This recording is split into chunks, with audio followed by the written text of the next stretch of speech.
Aluru MLA విరూపాక్షిని Kurnool జైలులో YS Jagan పరామర్శించారు. ఆయనకు ఆయన కుటుంబానికి ధైర్యం చెప్పారు. ఇక జగన్ కర్నూలు పర్యటనలో అదే జనసంద్రం కనిపించింది. సీమ మొత్తం కదిలొచ్చింది. నడి రోడ్డుపై కవాతు చేసింది. ఫుట్ఓవర్ బ్రిడ్జ్లు, బిల్డింగ్లు, రహదారులు, ఆఖరికి రోడ్డు డివైడర్లు కూడా జనాలతో నిండిపోయాయి. ఓర్వకల్లు ఎయిర్పోర్టు నుంచి rock garden, Nannur, Kurnool toll plaza, Chennamma circle, Bellary చౌరస్తా, సంతోష్ నగర్, పుల్లూరు సర్కిల్, పంచలింగాల ఇలా దారి పొడవునా ప్రాంతాలన్నీ జనాలతో కిక్కిరిసిపోయాయి. పల్లె పట్నం అని తేడా లేకుండా తరలి వస్తున్న జనాలను నిలువరించేందుకు పోలీసులు ఎక్కడికక్కడ బారికేడ్లు పెట్టినా, టోల్గేట్ల దగ్గర అడ్డుకున్నా, చెక్ పోస్టులు పెట్టి చెదరగొట్టినా, హైవేలపై పోలీసు బలగాలు మోహరించినా, ఆంక్షలు, నోటీసుల పేరుతో బెదిరించినా, కేసులు, అరెస్టుల పేరుతో వార్నింగ్లు ఇచ్చినా, ఉప్పెనలా తరలి వచ్చిన అభిమాన సంద్రాన్ని ఏ మాత్రం ఆపలేకపోయారు. దేవనకొండ, కోడుమూరు, గోనెగండ్ల, నాగలాపురం, పెదపాడు, ఆస్పరి, ఎమ్మిగనూరు, నంద్యాల, ఆదోని ప్రాంతాల నుంచి ఎగిసిపడ్డ జనసంద్రాన్ని ఆపేందుకు కాకీలు విశ్వ ప్రయత్నాలు చేసిన ఏ ఒక్క అభిమానిని కూడా ఆపలేకపోయారు. జనాలంతా జగన్ కాన్వాయ్ వెంట కవాతు చేశారు. పూల వర్షాలు, గజమాలలు, జై జగన్ అంటూ హోరెత్తించే నినాదాలతో తమ అభిమాన నాయకుడికి అడుగడుగున ఘన స్వాగతం పలికారు. ఆయనతో పాటు ముందుకు కదిలారు. ఒకసారి ఆ దృశ్యాలు స్క్రీన్ పైన చూద్దాం. నువ్వే జగన్, నిన్నే జగన్, నిన్నే జగన్, మేం నమ్ముతాం నిన్నే జగన్. మా నమ్మకం నువ్వే జగన్, మేం నమ్ముతాం నిన్నే జగన్.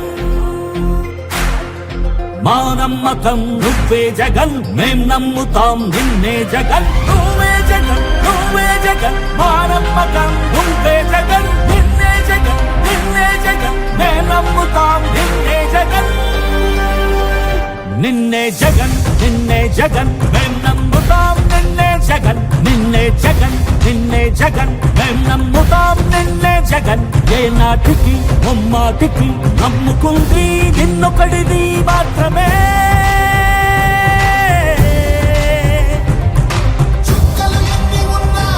మా సూర్యునివి నువ్వే,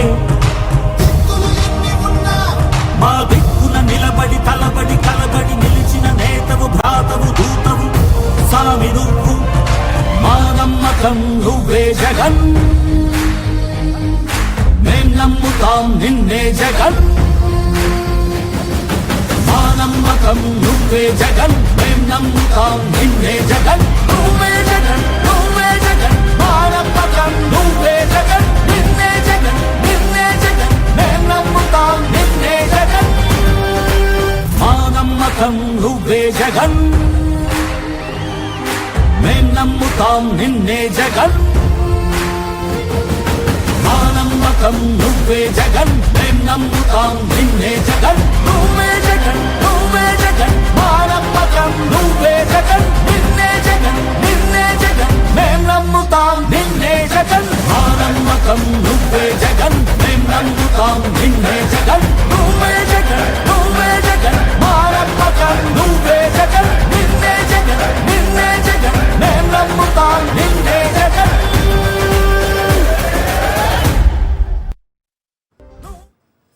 ఈ జనసంద్రాన్ని చూసి కరకట్ట నివాసంలో టీవీలు పగులుంటాయి, సోఫాలు చిరుగుంటాయి. ఖచ్చితంగా జరిగి ఉంటుంది. ఎందుకంటే ఎలా చెప్పగలను అంటే, జగన్మోహన్ రెడ్డి గారు జైలు లోపల ములాఖత్తు కోసం వెళ్ళినప్పుడు అక్కడ పోలీసులు వ్యవహరించిన తీరు, వారికి అందినటువంటి ఆదేశాలు ఏ రకంగా ఉన్నాయనేది ఆలోచిస్తే ఖచ్చితంగా కరకట్ట నివాసంలో, కరకట్ట ఇంట్లో టీవీలు పగులుంటాయి, సోఫాలు చిరుగుంటాయి. ఈ జనాన్ని చూసి కడుపు మంట, కళ్ళ మంటతో. ఒకటి మాత్రం నిజం, దాడులు, దౌర్జన్యాలు చేసేది వాళ్లే, అక్రమ అరెస్టులు చేసేది వాళ్లే, మహిళల బట్టలు చించేది వాళ్లే, రివర్స్లో కేసులు పెట్టేది వాళ్లే, బైక్ యాక్సిడెంట్ను హత్య కేసులా చిత్రీకరించేది వాళ్లే, బాధితులనే నిందితులుగా మార్చేది వాళ్లే. ఆలూరు ఎమ్మెల్యే విరూపాక్షిపై వెన్నుపోటు పార్టీ అధ్యక్షుడు కక్షగట్టారు. బీసీలను ఎంత తొక్కాలో, ఎలా తొక్కాలో ఆయనకు తెలిసినంతగా ఎవ్వరికీ తెలియదు. అందుకే వరుసగా వైఎస్ఆర్సీపీకి చెందిన బీసీ నేతలపై పగబట్టి మరి అక్రమ కేసులు బనాయించి అరెస్టులు చేస్తున్నారు. మొన్న సీదిరి అప్పలరాజు అక్రమ అరెస్టు మరొక ముందే ఆలూరు ఎమ్మెల్యే విరూపాక్షిని అరెస్టు చేశారు. పచ్చమూకలే దాడులు చేసి ఎమ్మెల్యే సోదరుడి చేయి విరగ్గొట్టి అదీ చాలదన్నట్లుగా ఓ టీడీపీ కార్యకర్త స్వయంగా తన భార్య దుస్తులు తానే చించేసి ఎమ్మెల్యే చించేశారని రివర్సులో ఫిర్యాదు చేశాడు. చంద్రబాబు ఆయన పార్టీ నేతలు ఎంత దిగజారిపోతున్నారో, తన రాజకీయ లబ్ధి కోసం మహిళల గౌరవాన్ని సైతం ఏ విధంగా నడి బజారులో పెడుతున్నారో చెప్పడానికి అదొక నిదర్శనం మాత్రమే.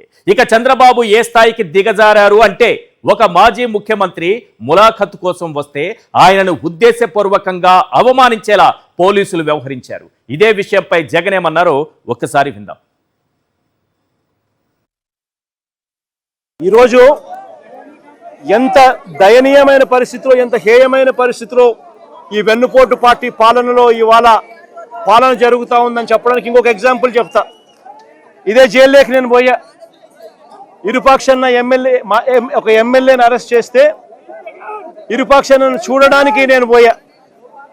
ఒక మాజీ ముఖ్యమంత్రిని నేను అవమానించడం కోసం కెమెరాలో లోపలికి పోవడానికి వీడియో తీస్తారు. వీడియో ఒకసారి ఫోటో తీసుకుంటాడు. మామూలుగా ఎవరైనా కూడా కూర్చోబెట్టి లోపలికి తీసుకొని పోయి కూర్చోబెట్టి ఎవరికైనా కూడా ఫోటో తీసి తర్వాత పంపిస్తారు. కేవలం నన్ను అవమానించాలని, ఇలా సేడిజం చూడు ఎలా ఉందో, సేడిస్టిక్ మెంటాలిటీ చంద్రబాబు నాయుడు గారికి ఎలా ఉంటుందని చెప్పడానికి చెప్తా ఉన్నా. నన్ను గ్రిల్ బయట నిలబెట్టించి గ్రిల్ బయటనే ఫోటో ఇలా తీస్తున్నారు. నేను అడిగినా, ఇది మామూలుగా అందరికీ ఇదే మాదిరిగానే తీస్తారా అని. ఎందుకనంటే మా ప్రభుత్వ హయాంలో రిఫార్మ్స్ తీసుకొచ్చినాం. పీపుల్ ఫ్రెండ్లీ పోలీస్ స్టేషన్లను ఏర్పాటు చేసినాం.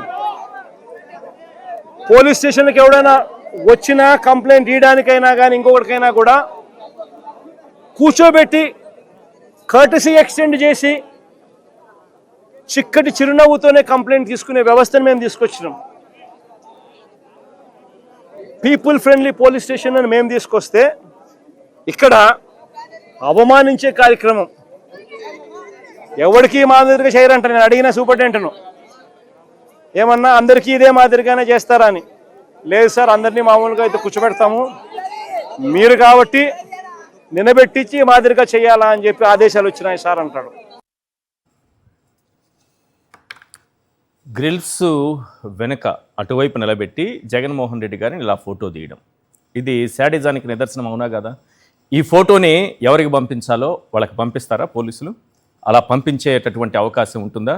వాళ్ళని సంతృప్తి పరచడానికి ఎక్కడి నుంచి ఆదేశాలు అందాయో వారిని సంతృప్తి పరచడానికి పంపించగలుగుతారా? ఏమో చెప్పలేం. ఇలాంటి దిక్కుమాలిన పనులు చేసేటటువంటి పోలీసులు, ఒక మాజీ ముఖ్యమంత్రిని జైలు లోపల అవమానించినటువంటి పోలీసులు ఆ ఫోటోలను పంపిస్తారేమో, మనం చెప్పలేం. అసలు ఈ శాడిజం ఏ స్థాయికి వెళ్ళిపోతోంది? ఇక్కడ టీడీపీ నాయకుడేమో భార్య బట్టల్ని చించేస్తాడు, ఎమ్మెల్యే చించేశారని కేసు పెడతాడు.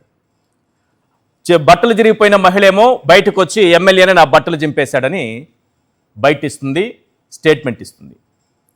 ఇంతకంటే దిగజారుడు తనం ఏమైనా ఉంటుందా? ఇలాంటి అక్రమ కేసులు పెట్టడం శాడిజానికి నిదర్శనం కాదా?